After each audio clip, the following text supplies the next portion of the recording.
Hi, and welcome to my channel. My name is Yaritza Baez. I'm a business coach and entrepreneur, and I help new coaches and service based entrepreneurs build systems and structure, manage their time effectively so they reduce their stress, create more freedom, and generate profits. And today's topic is about making the most of your time. So I will be sharing with you 5 productivity tips that top coaches live by. So let's get started. So, it's not enough to dream of success. It's not enough to set goals. So the only way to truly achieve your dream and build the business you are meant to is to sit down and just do it. Take action. That's it. That's all it takes.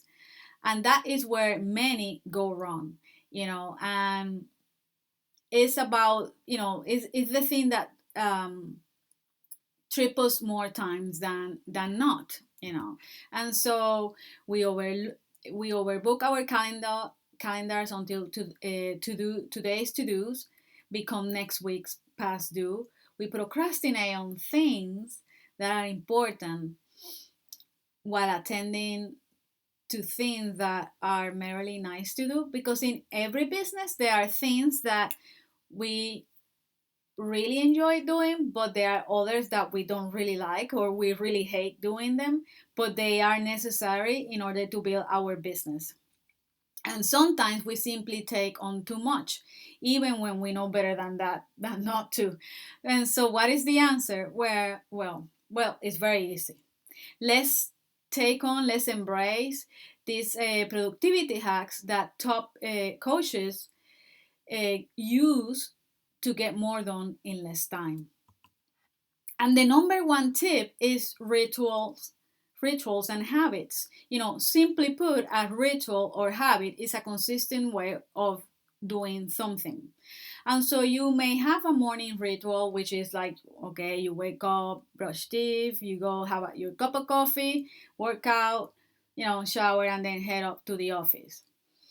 You may have even an evening ritual where, check on the kids' homework, you tuck them to bed, watch the evening news, watch some Netflix, and then hit the sack. We are creatures of habits. That's about it. And then you may even have a weekend ritual where you may sleep in, you sleep late and mow the lawn, do the garden, do the grocery, things like that. Because again, we tend to be creatures of habit. And so the trouble though comes in when you are not careful with your rituals. They can also turn into productivity killers. And is checking Facebook or email a part of your morning ritual? Because let me tell you, that could eat up a lot of your time. And it's really, those are things that I really consider them productivity killers. Because distractions such as these ones can turn your best intentions into hours of wasting time. You waste a lot of time on those. So take a good look at your rituals. That's like the biggest advice I can give you. What are you doing? What are you doing? That should not be, or that should be moved to another part of the day. Make rituals more efficient, and you will automatically get more done. And that's how it works. There's no other way to put it. That's how it actually works.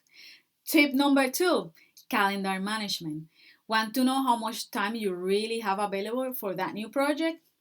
Try to block time off in your calendar for all your existing projects. And that is something that I adopted a few years back.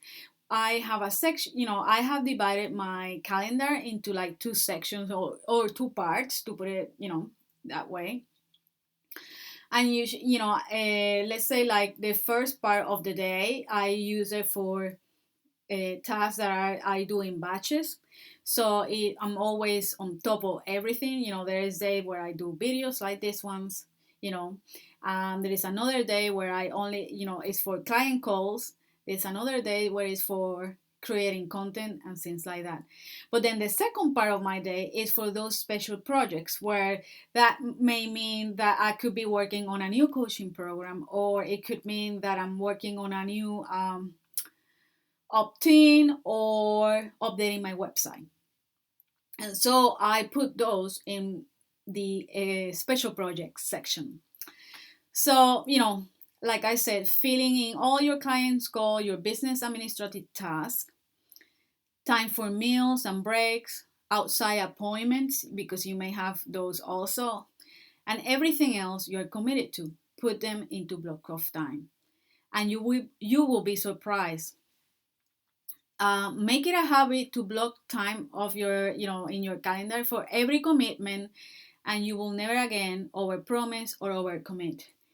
One thing that I always recommend my clients is that instead of having two calendars, one for personal activities and appointments and events, and one for business, because what happens is if you have separate ones, you start losing track of what goes in the personal and what goes in the business. And even if you happen to have a virtual assistant who manages your calendar, what happens is that she may be booking you events or different appointments when you already have something on your personal calendar to which she doesn't have any access.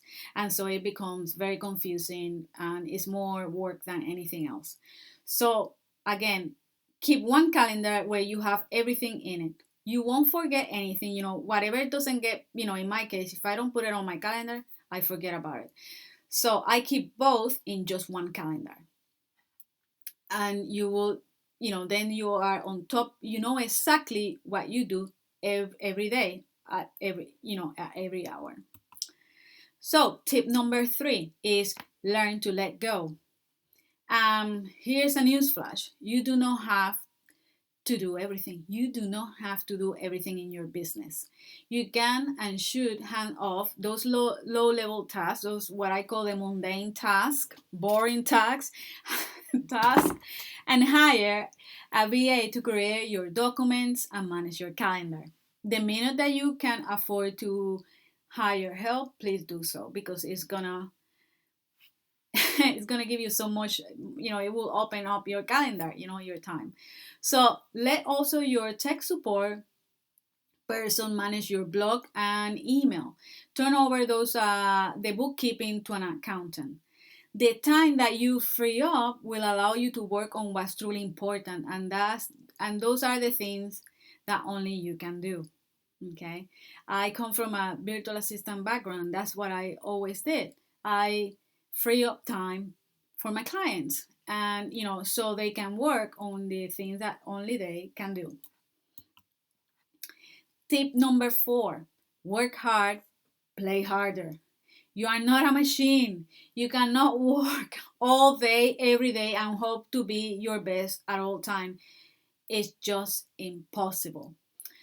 So take a day off, 2 days off, and even I will go to the extent that every day you take some time off. Like even if it's half an hour, just to like I will say, decompress and come away from that computer. Go for a walk if you have. I have a dog, so I definitely have to take time off and take them for a walk. So that's very good way for me to break from the computer, from working.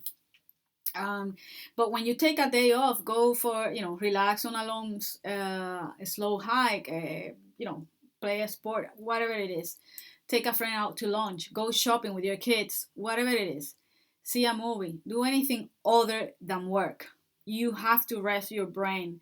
Not only will you return to the office much more refreshed, but you will find yourself more creative and productive before than before as well. And it works every time. I'm telling you, because I practice this. And so you have to recharge, you have to re-energize, and in order for you to get the creativity juices going and to flow again, you got to take time off. It's what I call downtime. And like I say, it doesn't have to be vacation, like going on a 2-week vacation. It's something that you should practice every day, and then obviously take a day, at least one day off from work. And then the last tip is, tip number 5 is focus. Multitasking is impossible. Whoever talks about multitasking, you know, I have tried, and I'm telling you, it just doesn't work. You cannot work efficiently at creating a new coaching program while you are on Facebook, keeping an eye on the kids and answering the phone every time it rings. It just doesn't work. Something gotta give up, and something is not gonna go well. And so instead of use your calendar again to block time off for important tasks. And so then turn everything else off so you can focus. That's it. You need to block everything off and focus. So basically, what I'm talking about here is no phone, no Facebook, no kids or husband or neighbors or pets demanding just a minute of your time.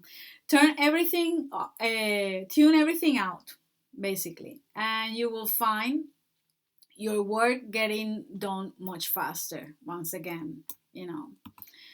And that's basically it. Those are 5 tips that I live by.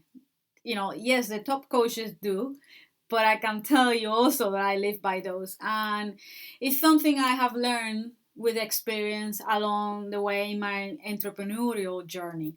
And so the best advice that I could give you if you want to create your dream life and build the business that you were meant to is to embrace those 5 tips. Managing your time and turning up your productivity is not something that comes naturally to most people. But when you learn to master this skill, you will find that your business grows along with you. And that's basically it for today. And so I encourage you to practice them. And if you are